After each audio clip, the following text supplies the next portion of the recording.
தூக்கி பார்த்தேன், இப்ப பூ முட்டை தூக்க போறேன். ஏலஞ்சிருக்கி ஒன்ன முறுக்கி ஏன் அருணாக்கை ராக்க போறேன்.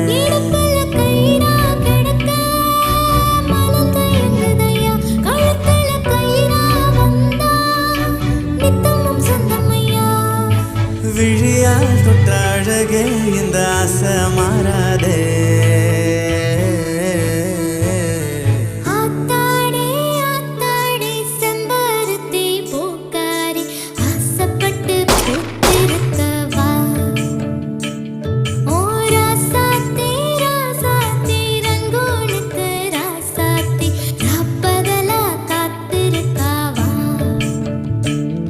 இது முதலாய் சில